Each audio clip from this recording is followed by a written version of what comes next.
my she bros. Today, I'm going to, you know what I mean, my sisters. But today, what I'm going to try to do is show you a little short tutorial on a few of the stick tricks and flips that I like to usually do while I'm playing or just practicing around. And first off, I want to say that I haven't touched the set in at least about a few months, so you might have to bear with me, but I'm going to try to do this anyway. Where we're going to start here is the classic spin. Everybody by now knows this. The old school rock and roll style spin, you know, you see those drummers with the big drum sets and just spinning the sticks away. Well, I'm going to try to explain it for you, for those of you that may be new in the drum community. Placing the stick in between your index finger and your middle finger. You want to get a little bit of a grip there. And you actually want to try to do this without moving your fingers too much.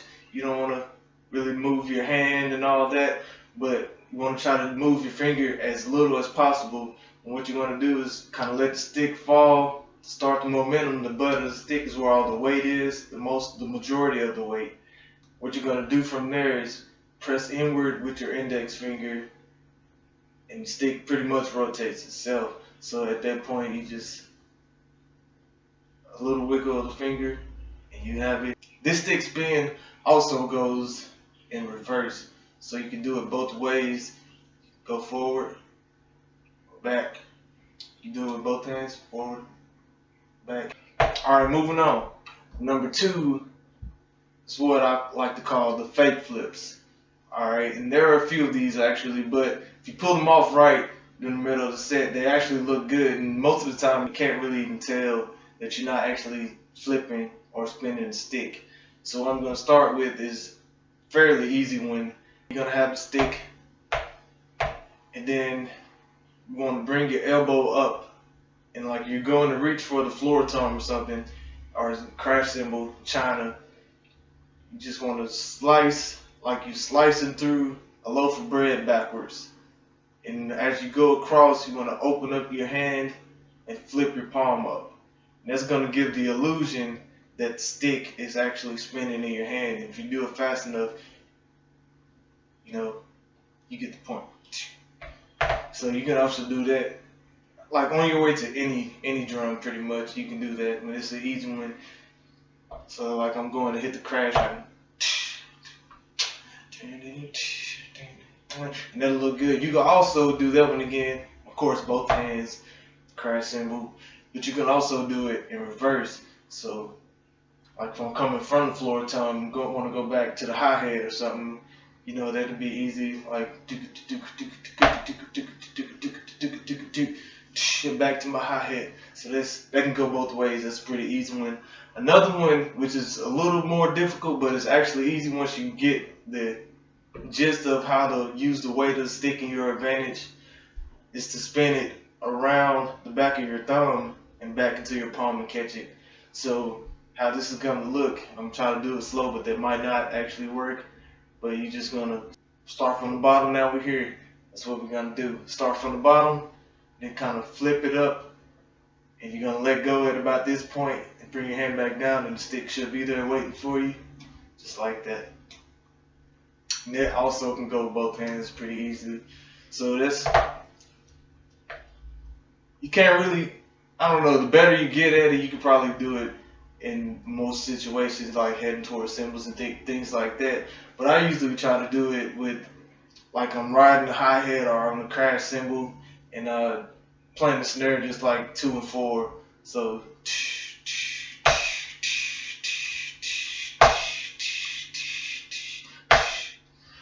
or if you have time to cymbal, that'll give you time too also to do this one, but it usually takes a little bit longer. When you try to flip this fast, I'm going to say right now, this is a disclaimer, take your time and learn this one, because before you know it, you probably have been and knocked the mess out of yourself with this stick. I've done it a few times in practice, and the guys, they always get a good laugh out of it, and I can't do anything but laugh myself. But learning is to try it and practice. That's where you want to really do this. If you want to mess up anywhere, you want to mess up at practice, but not too much. Alright, the next one is going to be over the index finger flip. what you want to do is just get the weight of the stick to lean forward, and as it's going, move all of your other fingers out of the way. You just want to go around your index finger, and when it comes back around, you just catch it just like that. So you probably hit a cymbal, just drop, let go. You pretty much just let go of the stick. Usually, I say usually because it doesn't always work until you practice a little bit more, but usually the stick should come back around. And as you're coming around, I forgot to mention, you will, as the tip of the stick is already passed, you will want to go ahead and catch the butt with the rest of your fingers.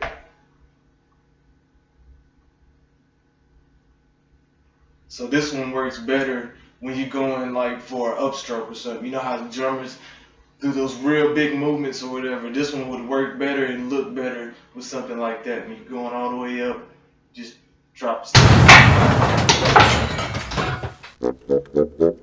Everything okay? I won't tell if you don't tell. Alright, moving on.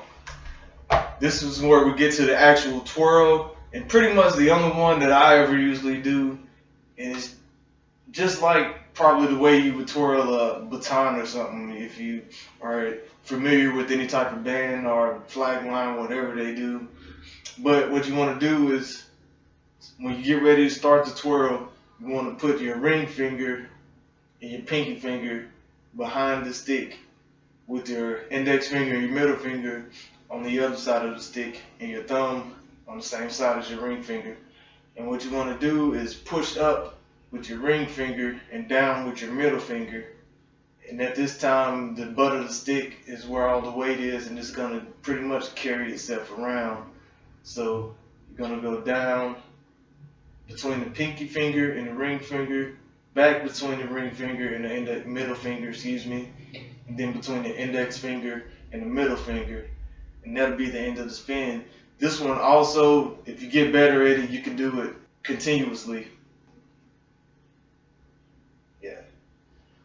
But the more you practice, you want to get it kind of fluid. And I haven't practiced this at all in a very, very long time. But I'm just trying to give you a gist of the idea so you can kind of take it to the practice room and study up on it and, you know, outdo me, because that's easy. But anyway,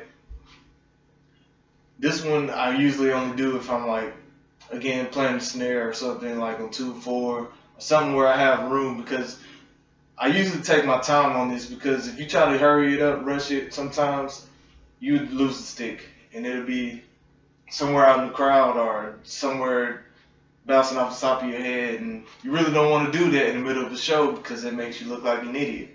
But if you pull it off right, then you look like an all-star, or in this case, a rock star. So that's all to it. Try to do it slow one more time. You can do it with both hands. Do one hand and then the other hand. Either way, whatever floats your boat. Alright, moving on to the next one. I probably shouldn't even try this right now.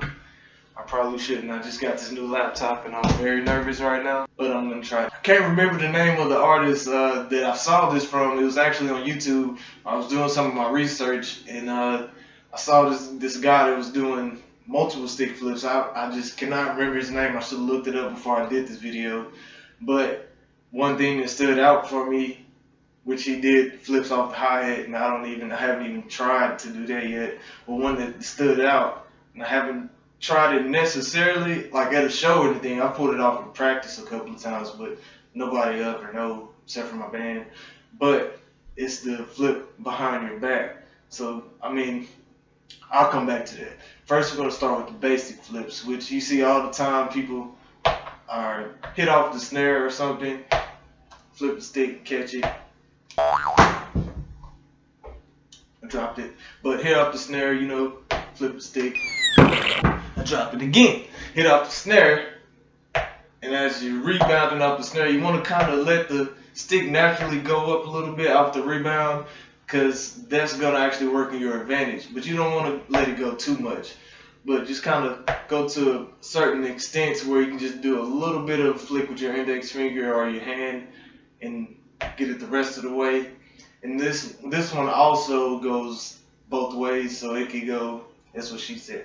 But this one also goes forward as well as backwards, so you can.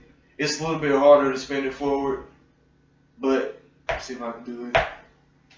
You usually probably end up catching it higher up. So that goes along again with the big arm movements, which is what we have to do as drummers, to draw attention. We don't want to draw too much attention, but we do want to put on a good show. So the big arm movements, I'm all for that. You have to learn to get out of your comfort zone and to do that type of thing. So with this stick flip, doing it forward, you just want to hit it and then kind of try to let the stick lean down lower than your wrist as you're coming back up, and a little bit of a flick, and it should rotate in the air. Let me put this down. So when you hit it, it should rotate as you're kind of flicking up a little bit. You end up catching the butt of the stick right there in the air. So what it look like in a little faster motions. And it's a little bit harder to get your timing down. You have to probably really practice on this one, because it's kind of hard to get your exact height and the exact strength and amount that you need to flick the stick on this one. But with a little bit of practice, anything's possible. So, and I screwed that one up. Then I dropped the stick. Big no-no. That's what you don't want to do. All right. Let's go on. Oh, the back. What you're going to do is toss it over your back. And if you do the toss correctly, you should find that the butt of the stick would end up here at one point. And that's your chance. When it's there, go ahead and go for the grab. And I'm see if I can do this. I'm going to see if I can do this. There we go. I got lucky. Woo, I really got lucky. I'm kind of afraid with all this glass behind me, but hey, let's be a rebel. One more time for the YouTube. Alright, I'm kind of messing up. I need to throw it a little bit more in front of me. And I'm afraid, but it's Friday. Let's do it. And I did it, but I caught the wrong end of the stick, and it may happen sometimes, and as you may have seen or not, if you happen to catch it right here, you can go back to one of the other half flips or something like that are just a regular toss, That's one of the most basic tosses, is the half toss. You see a lot of guys playing cross snare, and they may actually be playing with the heavier end of the stick to get a more thicker, more full sound. And then when they come to the bridge or the chorus of the song, you'll see them just do a flip or whatever. So you might have to practice that up a little bit too. So just in case you happen to go over the back and catch the tip of the stick in the air right here, it won't be much of a problem. Just go ahead and flip it. Act like that's what you meant to do, because that's what we do as drummers. We have to play it off. If we drop a stick, we have to act like we meant to drop that stick, because that stick was broken and we needed a new one. So that's what we do as drummers. Alright. So I guess this is going to be the end of this video. I hope there was something in there that may have helped everyone. I'm sure that a lot of people are way above the level that I am, but this is more of a beginner level, like in between beginner and intermediate, where you're kind of bored with the same old, and you want to kind of throw something else in there to look more fancy, because who doesn't want to look more fancy playing drums? So before I close out, I just want to throw a little plug in. I'm also R&B / hip hop / pop / rock and roll / metal / whatever else I didn't say artist. I produce beats and I sing and all that. And I actually have another YouTube channel. Feel free to go check out the link in the bottom of the video posted. My other YouTube channel is GH So Gucci. I know it was pretty old when I first did it, but that term was pretty new back then, so I'm stuck with it. So feel free, if you like listening to all types of music like I do, go and check out my other website on youtube.com/GH So Gucci. Leave a comment, rate, subscribe, thumbs up, anything, feedback, it's all welcome.